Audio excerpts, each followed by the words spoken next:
So the present, right now, we are in the greatest technology revolution in the history of the world. This is the greatest revolution since Gutenberg in the printing press, and it's going to make Gutenberg in the printing press look like absolutely nothing. And what I'm talking about is the internet, as well as all the technologies surrounding the internet. And it is moving at an exponential rate, meaning extremely quickly. And not only is it the greatest technological revolution of all time, it is going to be the fastest, with every year something monumental and different is coming to market. So, like if you just look at what's happened in the last decade or so, you've got from laptops to tablets to smartphones to wearable technology, which isn't quite there, but it's going to be, and VR, to where VR headsets, people are actually using them. In television, okay, you look at, there was a 30-year gap between the black and white TV and the color TV. And both of them were still relatively the same technology, just now it was in color. Over the last decade, we've had plasma to LCD to LED to HD. Now you have the 4G. We've gone up from 720 to 1080 to, now we're in the thousands of what they're able to generate in these 4G TVs. And now you've got the virtual reality TV, the AR TV, augmented reality, and all kinds of crazy things. And this is happening, every year something new comes out, right? So this is what I mean by an exponential rate of growth. It's like a hockey stick. In startups, they call it hockey stick traction when things start to grow very quickly. And this is what's happening. And this is just the beginning. I mean, this is going to be the absolute dawn of a new human development. It's hard to even define because it's going to be such a massive game changer. And we are just at the beginning of that. Even though the internet is 17 years old or so, we are still very much in the beginning phase of this massive revolution. And already the internet is changing so quickly. You've got, social media has now become a viable alternative for Google search. So I'm speaking to you on YouTube, which is almost as popular as Google search. The same goes for Facebook.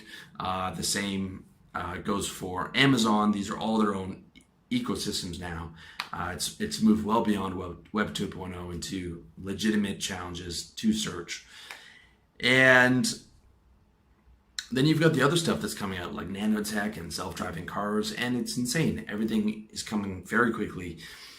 So what does that mean for you as a player in the game of life, which is the primary strategy that I always advocate for you guys? What does that mean for you?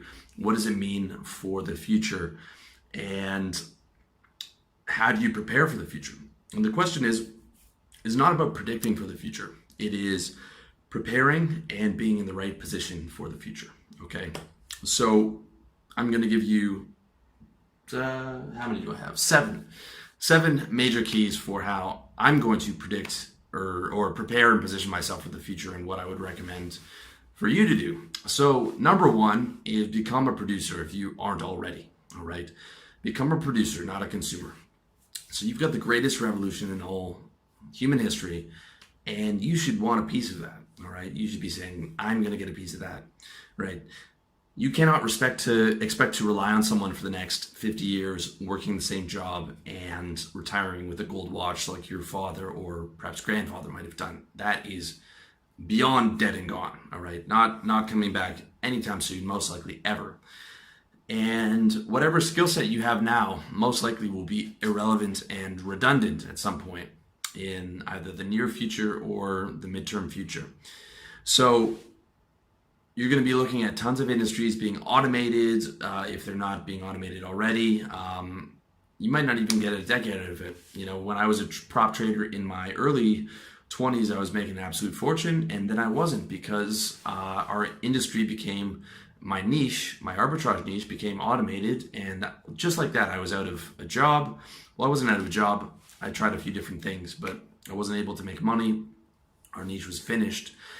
And my skill set as a trader was completely non-transferable. So I had to find a way to get back in. I tried a bunch of businesses, they didn't work, so I had to go back into the workforce. Had to sell my way into a sales job, using my skills as a trader and lying to get my foot in the door, which I talk about in my book, How to Sell, because my skills weren't transferable. And this is something that if you're planning to be in the workforce, you're going to have to constantly keep doing stuff like that, because your skills will become redundant and irrelevant, and you'll be out on your ass. Which is why I don't recommend being in the workforce. I recommend being an owner. I'm an owner now, and life is way better because it doesn't matter if your skills are redundant or irrelevant. My trading skills are redundant and irrelevant. It doesn't matter. My sales skills, I'm not doing those anymore. What I am doing is owning revenue. And when you own revenue and you have that business acumen, that will get you through the next 50 years, because you are always in control of your own stream and you can't be fired. And if your skills become irrelevant, then you just outsource them to someone who's smarter than you, all right?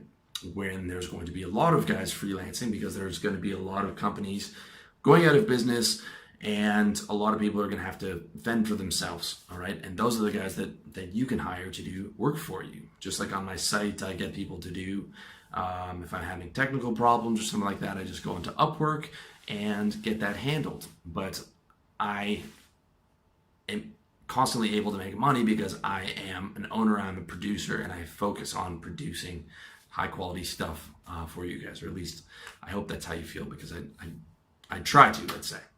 So that's number one, become a producer. And that is the most important one. Number two is learn how to sell. All right, learn how to sell. I spent the better part of my 20s as a salesman, and it's the most important skill that I ever learned, hands down. And it's the most important skill that you can have as a producer, okay? You need to know how to sell as a producer. When you know how to sell, you will always be able to make money. When you can't sell, you will starve as a producer. That's it.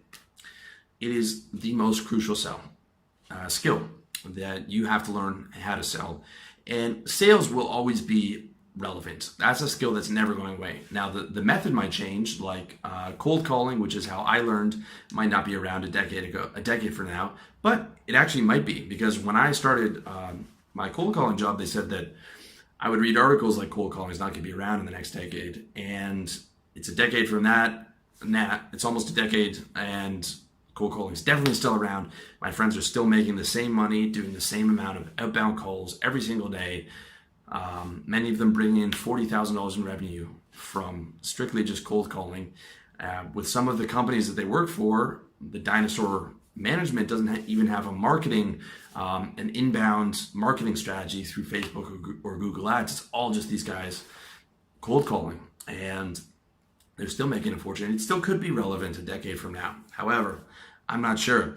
If you want to see how I did that and how to sell and how to go into the corporate game, learn how to sell on their dime, make a bunch of money, get out and take those skills and move it into service business, well, you can check out my book, How to Sell, which you can find at my site, revolutionarylifestyledesign.com/books. And you can see me using my sales skills right there, as I just told you, which I try and do at least every other video. So that's number two, learn how to sell. Those 1 and 2 are non-negotiable. You got to be a producer. You got to learn how to sell. Okay. If you want to have a good quality of life, it's just non-negotiable. You don't have to read my book, but you do have to learn how to sell. Number 3 is stay on your game. All right.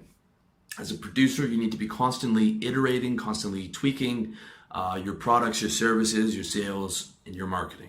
For example, I started RLD close to 5 years ago now, perhaps 4.5, almost 5 years ago. And a lot has changed since I started, not just in my education. There was so much that I didn't know, but in terms of that, I started what was a website or I guess a blog, you could say. And in that time, blogging has died for the most part because 80% of online content now is video.